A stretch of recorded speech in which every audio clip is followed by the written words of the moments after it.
test this DNA 2 months ago with the same technology we've always had, when the local sheriff instead sent it to a private lab. Any further developments we will share as soon as appropriate. But the part where they said FBI asked to test this DNA 2 months ago was taking his time. He wasn't in a rush. And a getaway driver is somebody you leave waiting because you want to get out in 90 seconds, not 42 minutes. Months have passed since Nancy Guthrie vanished into the Arizona night, leaving behind nothing but a chilling silence and a trail of questions that no one in power wants to answer. But today, the silence is finally breaking. What happens when the people sworn to protect us are the ones caught in the middle of a cover-up? Today, we are exposing the dark reality of what has been happening behind the scenes at the Pima County Sheriff's Office. We aren't just talking about a missing person anymore. We are talking about a full-scale institutional war. I have gained access to classified FBI documents and internal DNA reports that were hidden from the public for months. These reports point to one man, a local Uber driver. But here is the part that will send shivers down your spine. This driver wasn't a stranger to the law. He was a high-level undercover asset and informant for Sheriff Nanos himself. The FBI has him in a secret location, and he is finally talking. He's telling them things that could bring down the entire Tucson power structure.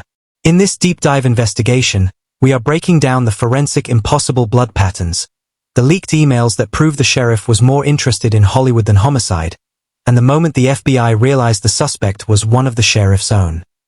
This is a battle for the truth, and the enemy is already inside the gates.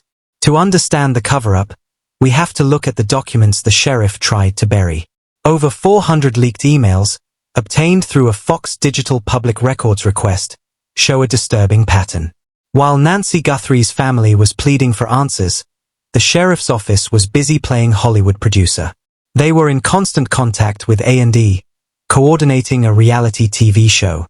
These emails show high-ranking officials debating camera placements and dramatic lighting for bodycam footage. But the most damning part?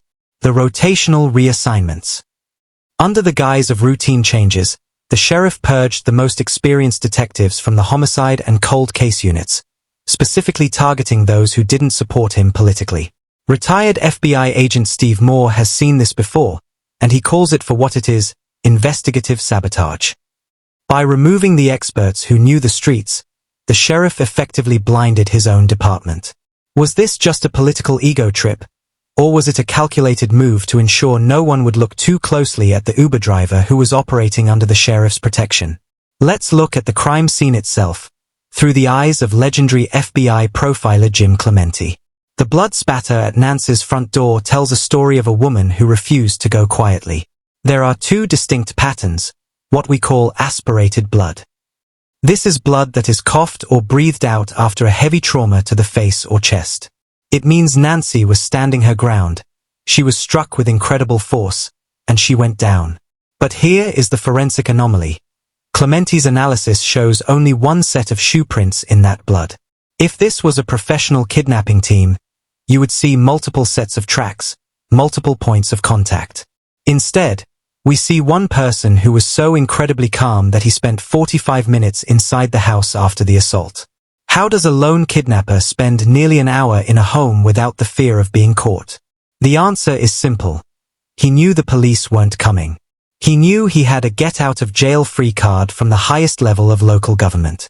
But here is the bombshell that the FBI has been piecing together in the dark.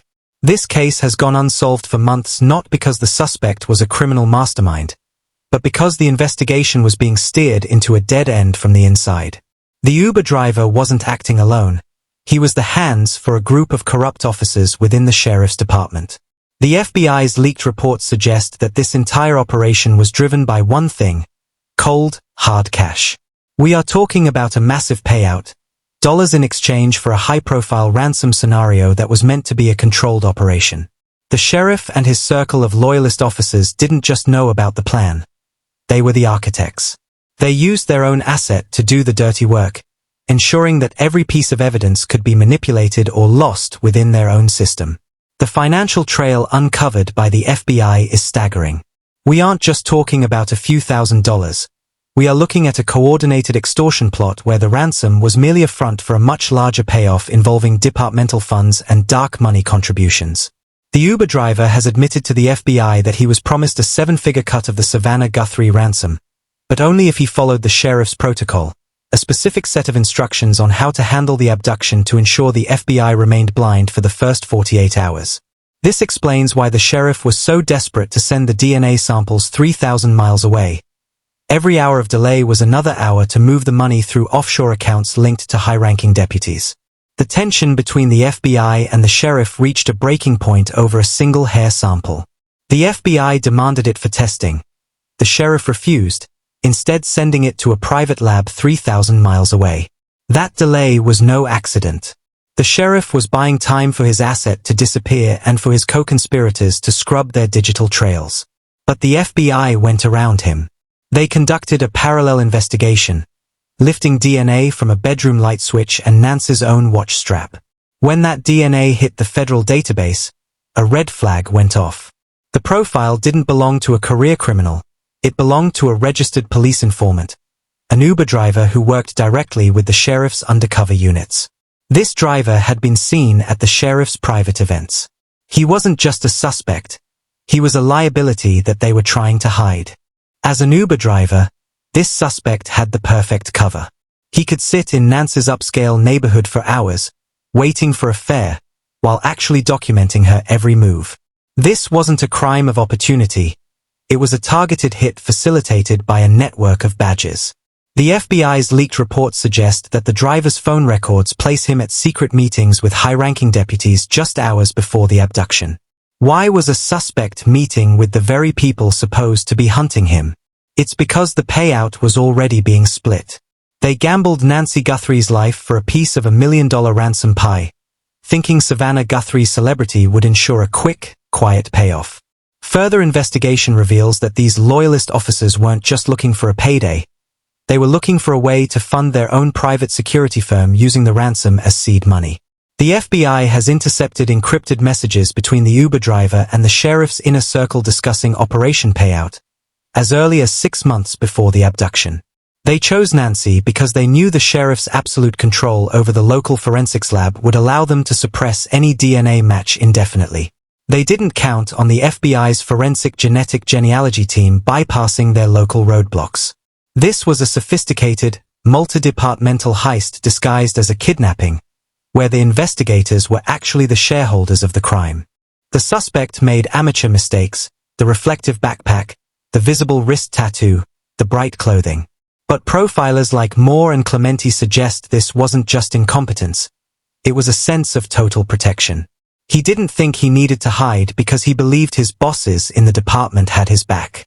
This is the chef and waiter theory in its most dangerous form.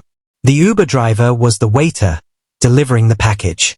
But the chefs, the masterminds, were wearing uniforms and carrying service weapons.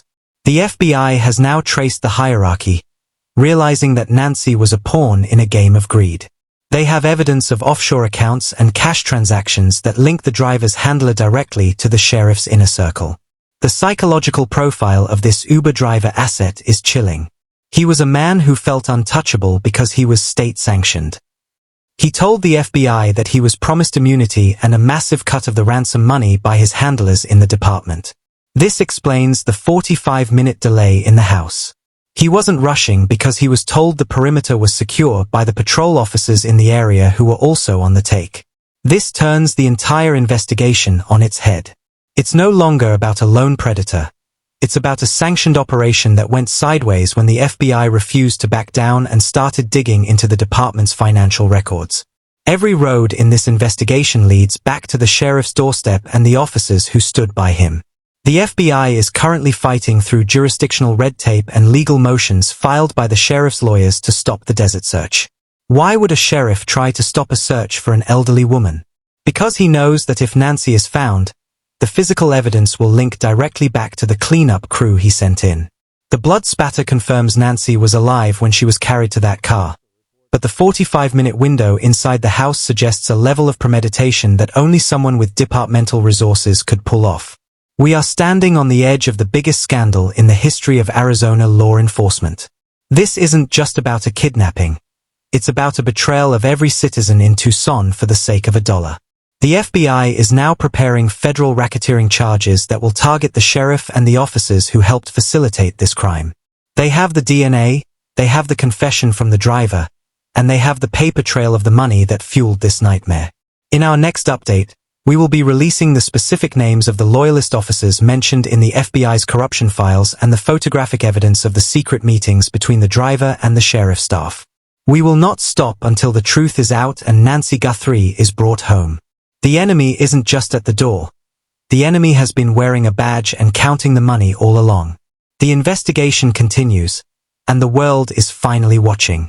Stay tuned, because the names we are about to reveal will shatter your trust in the system forever.